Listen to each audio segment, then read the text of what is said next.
Right,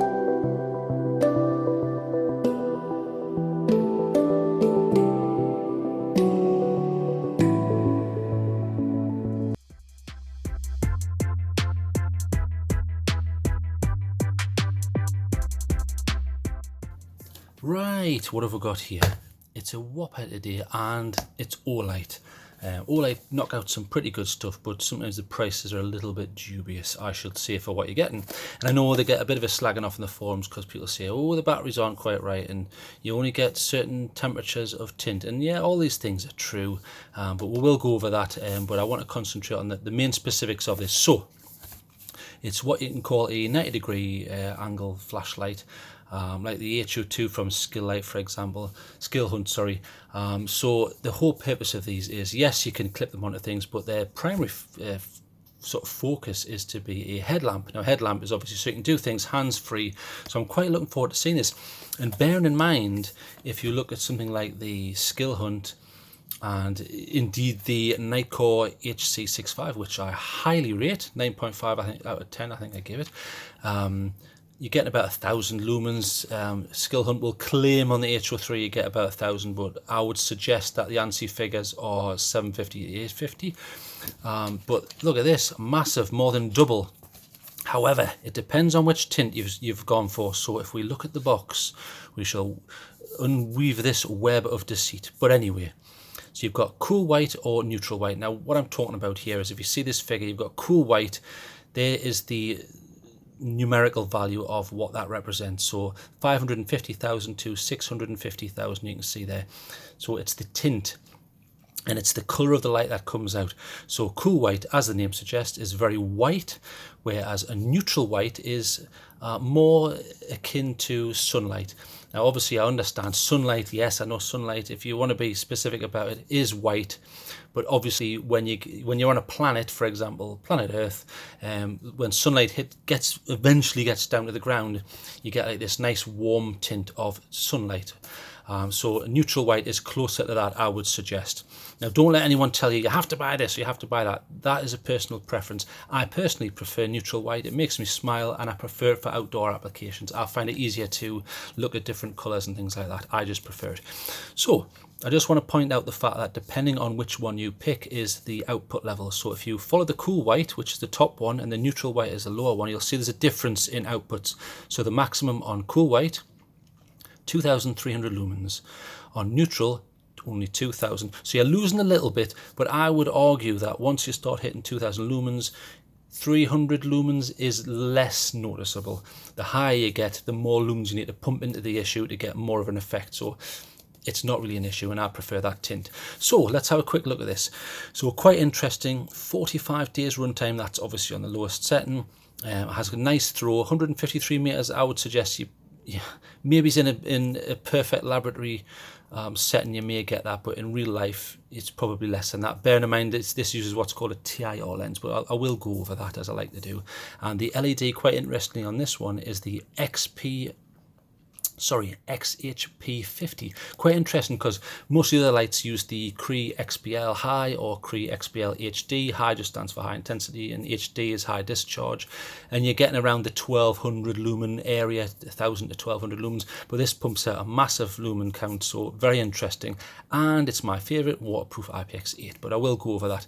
So it's the H2R Nova by Olight. So very interested to have a look at this. I won't go over this too much because I want to save time, so we'll get in here and I'll show you exactly what you get in the package. If I can get it out the bloody box. There you go. Right, so I'll put that out the way just for now because I've explained the tint differences. So in the box, what are you getting here? What does this say? It says before first use, unscrew the tail. All right, okay, and take out the insulating film. So probably, right, this must come with a battery, which is great. But they've obviously put an insulating film which breaks the circuit and doesn't allow discharge of the cell, which is for safety reasons. So what are you getting here though? Right, first off, you get what's one of their proprietary charging systems, but I'll put that to one side just for now. And I presume this is the head. This is the head mount. Nice, but I will go over that.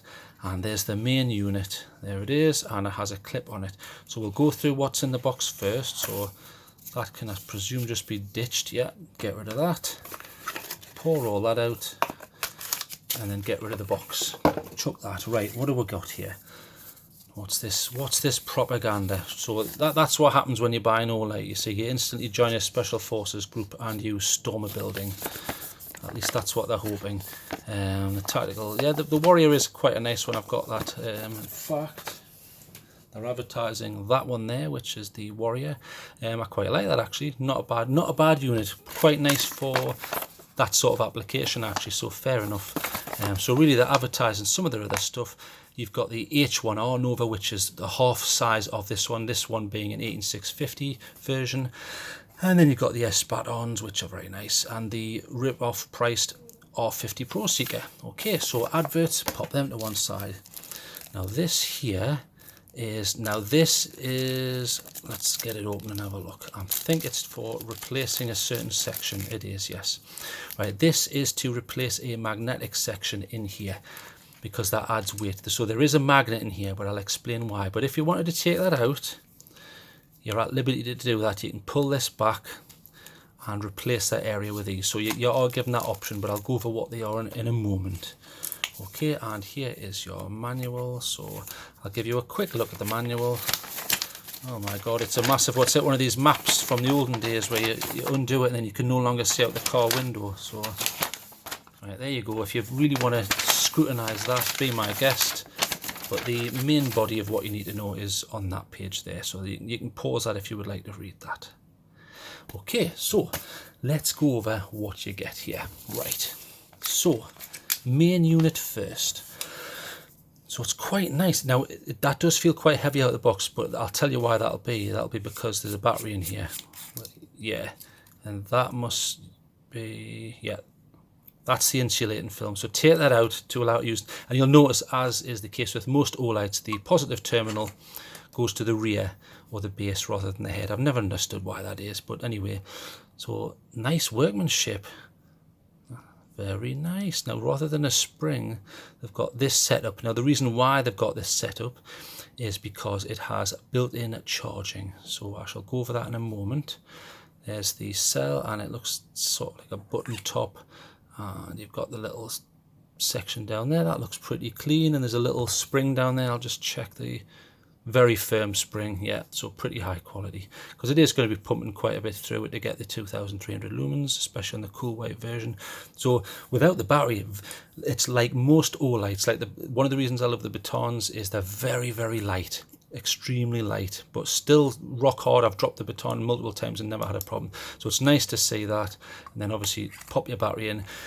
Interestingly, they give you quite a good cell rather than the 3000 milliamp hour 30Q by Samsung that I normally use. This is a Olight lithium ion, and it's about a 10.8 watt hours there, which are that's about basic. 3000 milliamp, 3.6 volts. Okay, fair enough for ultra high drain devices. Okay, so very nice to see. So remember, positive terminal to the top, and we'll pop that on.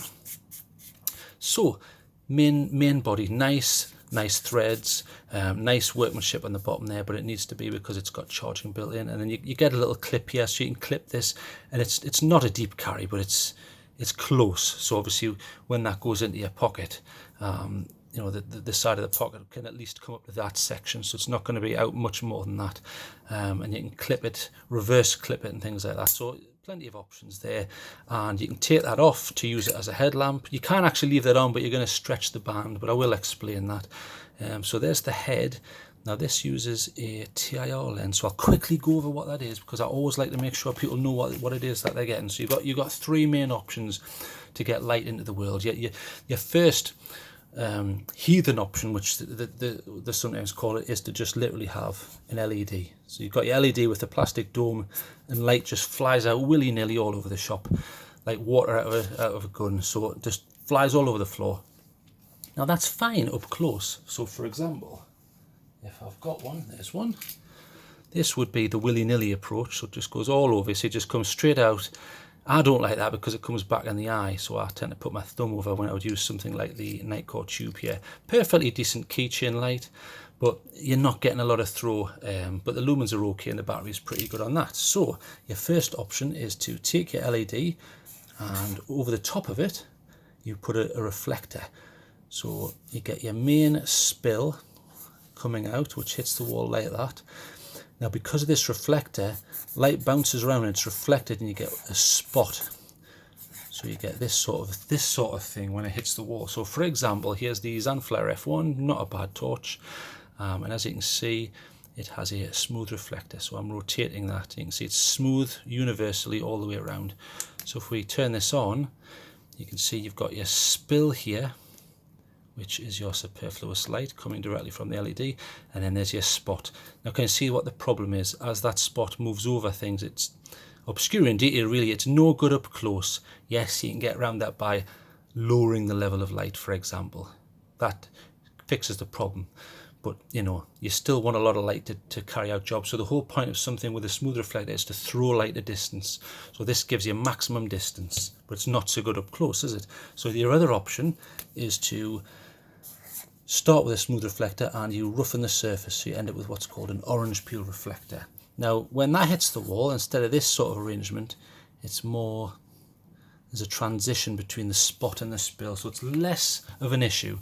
So here is the, I can never remember, this is the U18 from On the Road, which I'm yet to even look at. So I'll turn this on and put it at a sensible level. So there's about medium. So as you can see, it's obscuring detail a little bit, but you can't actually make out what's under there.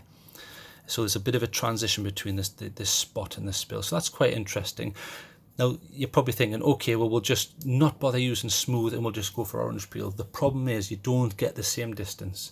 So it's decent for medium range tasks.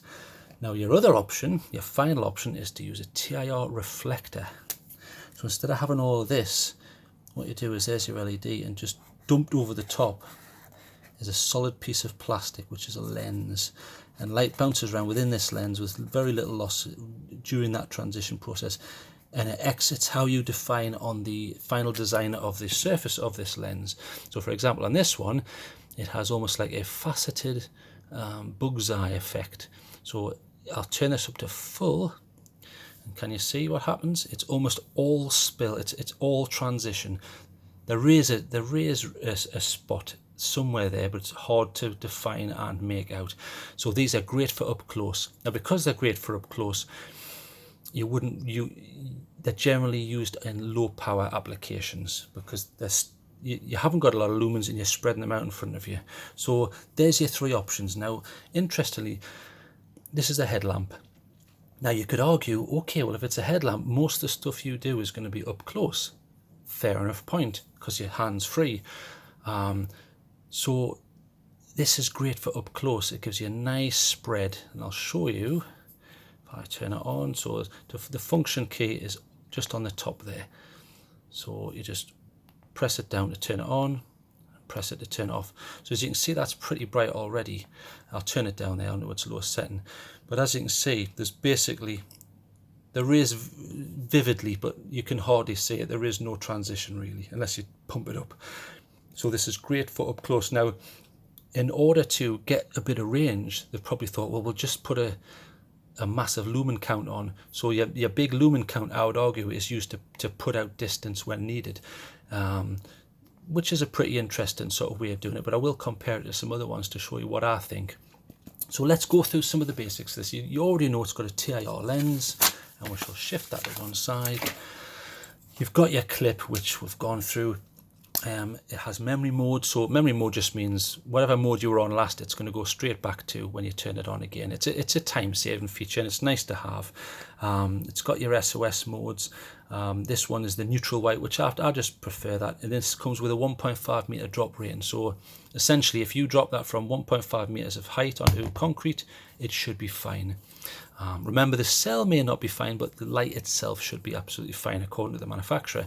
And nicely, on a lot of the Olights anyway, you get a 5-year warranty, which is fantastic. I mean, you generally don't get that with a lot of the Chinese manufacturers, so that's nice to see.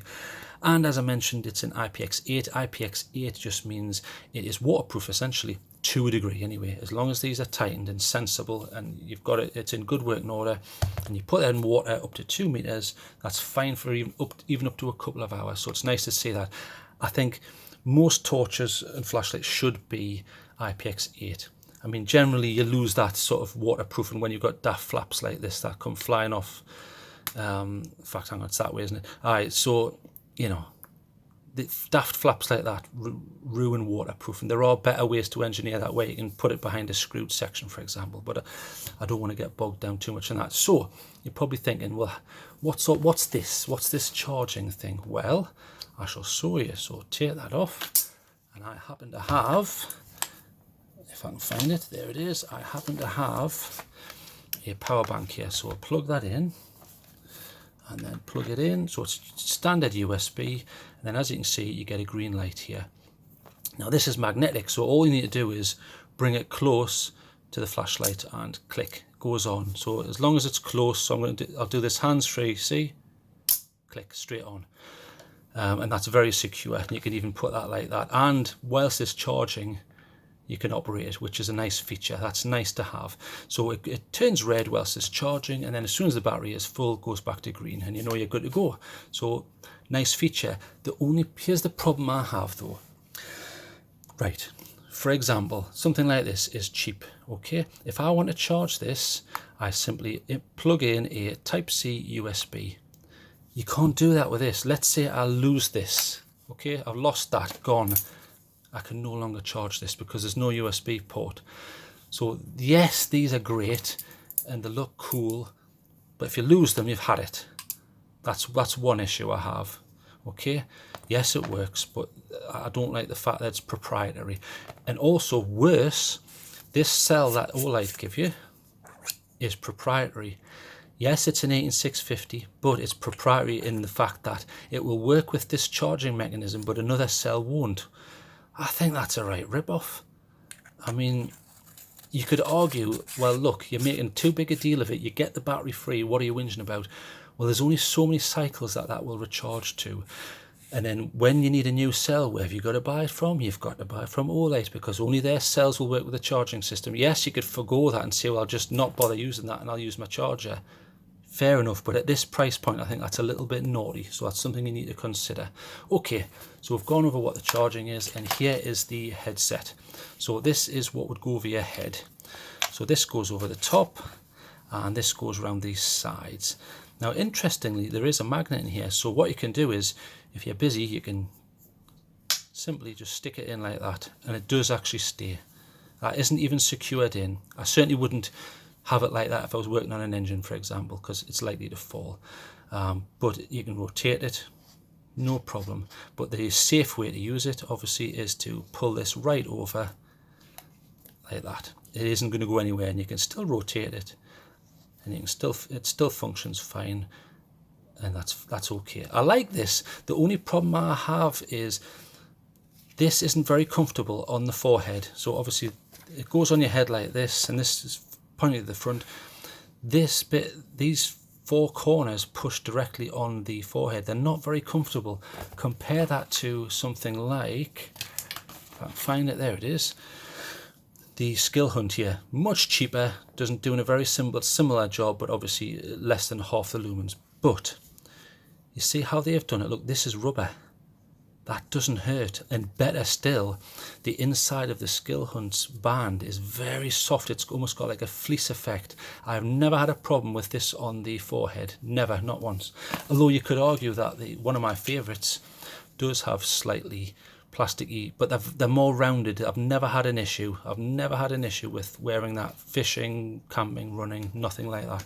Whereas with this one, I had a few little issues. You maybe want to sand those off a bit. That'll be my little fix for that. So we'll go through some of the modes though. So basic functions. So if you click and hold, you get moon. That's it. So you can hardly see it. So the whole point of a moonlight mode is it's very low. You can use it to read a map. It's not going to ruin night vision, because obviously too much light ruins night vision, and it takes me about 10-15 minutes to get that back. So you lose that acclimatization to a dark environment like being outside. Now moonlight mode on the battery that they give you anyway is just 1 lumen, and that'll give you 45 days runtime. That's pretty incredible. I can imagine hanging that in a tent actually, just as a bit of illumination, and you know that that's not going to run the battery down too much. I'm pretty impressed with that, so that's nice to see. And then turn off, and then you've got your main modes. So turn it on, and you've got low, if I remember rightly. That's it. Okay, so there. So low is about 27 lumens and you get 50 hours. I'm quoting obviously the cool white version, sorry, the neutral white version, which is the one I have here. So that's good, 50 hours out of that, and 27 lumens is, as you can see, it's pretty light. It's spreading that out nicely with that TrailTrek lens. And then hold again quickly, and that goes up to 140 lumens, which is 10 hours. Again, I would argue between 200 and 350 you can get most tasks done, especially at mid-range. And then high, there's your highest setting, which is 550 lumens. You get 2.5 hours out of that. That's pretty special. I like that. So I'm pretty confident in that. And then if you want turbo, you'll turn it off, and it's just a double click. So double click, bang. I mean, that's like the sun in your hand. I can feel that now straight away. So I'll lay that down for a second. So we need to discuss step down. So at the moment it's running. Now you're getting 2000 lumens on the neutral and 2300 on the cool white. That will only run for 1 minute, but at least Olight are telling you about that. They're honest about that, so I've got no problems with that. So already that's too hot to touch almost. Now what happens is it will step down after a minute. So after a minute, to retain its integrity of the components, it will step down to 700 lumens.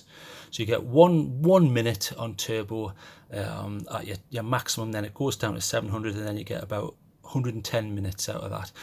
So but rather than a rapid step down, it slowly steps down. It's quite interesting. So let's just check the temperature of that. Let's get this running. So let's see what we're hitting at the moment. So we're hitting 40, what's this, 40, let's get up there, that's it. So we're hitting about 40, nearly 50 degrees centigrade. So if I can hit that, right, it's actually going down there. That's because I had it the other way around. There you go. So it's still climbing 50, around 50 degrees centigrade, certainly in the indoor environment here. But I have tested this outside, and I went down to about -4, and the step down still retains, so it's not a thermal regulated one, it's based on time. But that's perfectly sensible, and this does become hot, but luckily it's away from your head, so it's not too much of an issue. So quite impressive actually, it's quite a nice thing. Like I say, what I don't like is the fact you've got this proprietary charger, you have to use their cells. That's a little bit off-putting at this price range. I think that's a little bit naughty. Now if we were to compare it with two of the other ones, which I happen to use and know very well, so we'll put the Olight there. You've got the Skill Hunt H2R, which I love. That comes in a neutral white. Works in a very similar manner. It's a 90 degrees. It has better heat sinks, I would argue. If you see the size of them compared to the Olight, I think they're certainly functionally better. You're going to get a lot more surface space there for heat reduction, but you're not outputting at such a high level. This has more modes, beacons, and all sorts. I mean, yes, this one has SOS, but it doesn't have strobe. So SOS, 3 clicks, and then that's going to blink out the internationally recognized Morse code for SOS, but you don't get strobe or anything like that, which at this price point I don't know why they've forgone that. You also have a momentary mode, so if you, that's it, turn it off. If you are to hold it at any point, you get a flash. Now you're on momentary mode, so when you press the button it's on, and when you let go it's off, almost like a tactical mode. And then to get rid of that, you just hold it down until it flashes. There's the flash, and you're back to normal. So you've got on, off, double for turbo, and triple for SOS. But I would argue that for less than half the price, you could get this, the Skill Hunt. Never had a problem with this. I've ran with this, I've fished with this, I've done night filming with this. You've got reflective band, you've got the fleece inside, you've got the rubber here. Fantastic. I really like this. It's certainly got more modes. It's even got sub modes, so each mode you can go into a sub mode, which gives you slightly less lumens than that mode would normally output. The only problem I had with this was, listen, slight battery rattle, but that's easily fixable with a piece of card. But you need to consider that this is much cheaper. Okay, your other option is the Stellar HC65, which I really like. But you've got three main modes. You've got your main mode, which is extremely powerful, and that's going to certainly fire further because it's a smooth reflector rather than a TIR. You also have your red light mode, which is great for night vision and night shooting and things like that. And then you also have an auxiliary mode, which is there. Now the auxiliary mode is quite interesting. It puts out what's called a high CRI value, high color rendering index, that just stands for. In other words, most LEDs have a color rendering index, so you know, the higher quality they tend to be, the better the color rendering index. In other words, it makes things look more lifelike. The cheaper it is, you get a funny unreal effect where you're not getting all the colors you should be getting back, and it just doesn't look as good. I really like this auxiliary light. I use that, and I know that I get about 24 to 25 hours out of that from a single battery, which is interesting. This also has beacon modes and everything, and SOS, whereas this doesn't have a beacon mode. I suppose you could put it on SOS, but it's not the point. But I highly rated this. But obviously the only problem with this is, look, it's a sealed unit. Yes, it has USB charging, which isn't proprietary behind this section, but you can't take this out and clip it to things, whereas you can with this. And another feature of this, because it has the magnetic charging, is, if I can get this to work, yes, it's magnetic as well, so you can hang it from things, which is another nice feature. So you could put that on a car, for example, and get to work there, not a problem.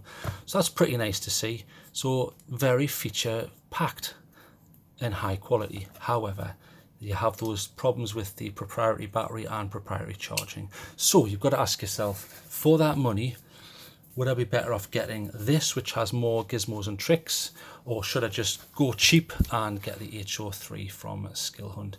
So that's a perfectly logical question. If money's no issue, I would probably go for this, because you've got the TIR here in the auxiliary for close-up stuff, then you've got the red light, and you've got this smooth reflector output, and I think 1,000 lumens is probably quite enough. I will do some outdoor shots so you can make up your own mind on that, but I think TIRs are better up close, although because of the lumen count on this, it will push out into the distance. So let's give this a mark out of 10.